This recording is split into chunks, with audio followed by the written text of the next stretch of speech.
Apa hukumnya orang memanfaatkan kesempatan dalam kesempitan, cari untung di balik musibah corona ini, atau mengkorupsi anggaran penanganan COVID?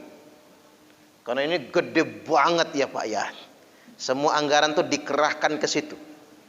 Bahkan ada donasi di Sumatera Selatan itu 2 triliun ya.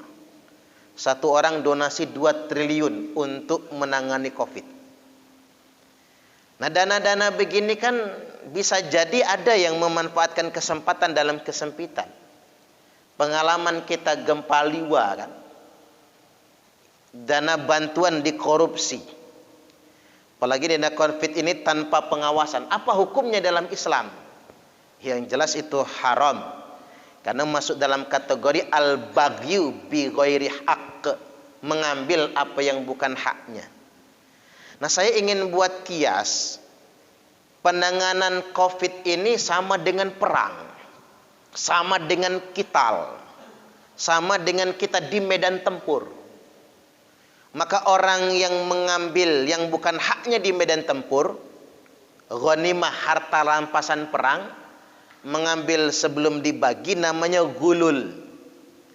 Bahasa kerennya korupsi. Yang namanya perang, ketika kita berperang kan ada ghanimah, harta rampasan perang. Itu ada saja Pak. Di antara prajurit yang berperang itu sekilit. Sekilit itu bahasa apa itu? Bahasa Jerman kali ya. Sekilit Pak. Dia logikanya begini, nanti kalau nunggu dibagi, bagiannya udah ketahuan nih segini.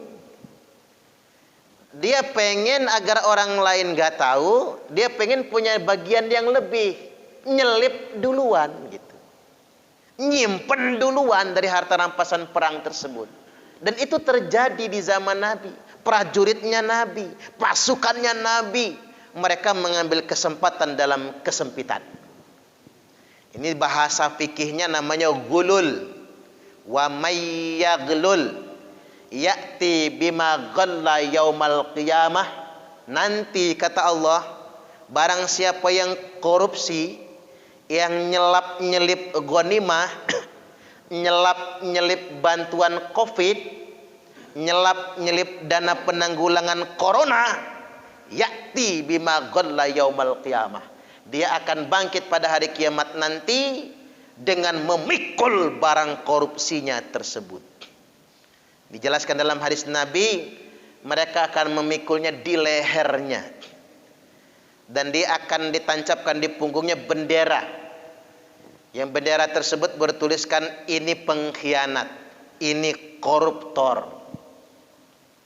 Sampai-sampai pernah kejadian di zaman Nabi itu, ketika di medan tempur, ada yang nyelip benang dan jarum. Cuman benang loh Pak. Dari ghanimah itu, berapa sih harga benang? Berapa sih nilainya jarum? Maka kemudian Nabi bersabda, ruddul khiyata wal makhit. Pulangkan, kata Nabi, yang sudah nyelip benang dan jarum, yang sudah korupsi benang dan jarum, pulangin. Fa innal ghulula arun wa narun wa sanarun ana ahlihi yaumal qiyamah. Karena sesungguhnya korupsi itu, nyelap-nyelip dana bantuan dan sebagainya itu adalah api yang membakar, aib yang sangat memalukan, dan sesuatu yang menghinakan bagi para pelakunya pada hari kiamat nanti. Kan logisnya, apa sih harganya benang sama jarum kan? Tapi itu yang terjadi. Lantas kemudian ada kejadian lagi Pak. Selesai perang, para sahabat ini histeris, sedih campur gembira. Karena fulanun syahid, si fulan mati syahid.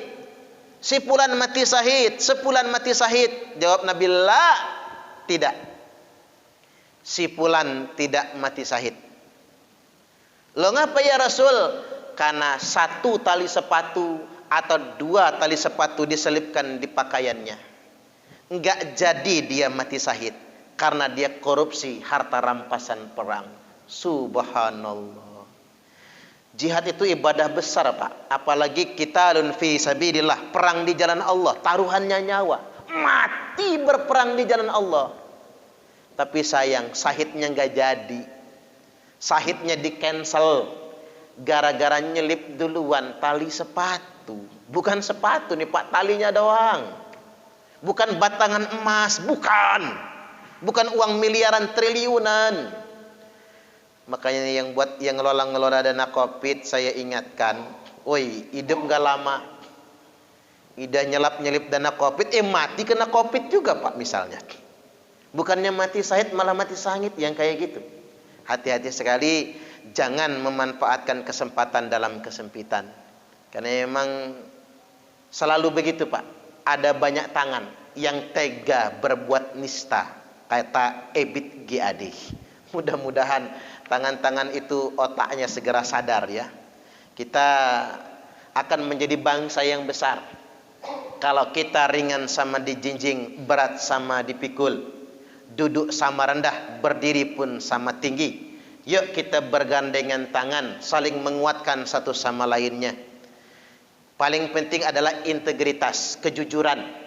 Tanpa integritas dan semangat persaudaraan, maka orang akan menjadi bara dalam sekam, menggunting dalam lipatan, dan menjegal kawan seiring. Mudah-mudahan anak keturunan kita dijadikan anak yang sidik, jujur, pintar sekaligus benar. Allahumma amin.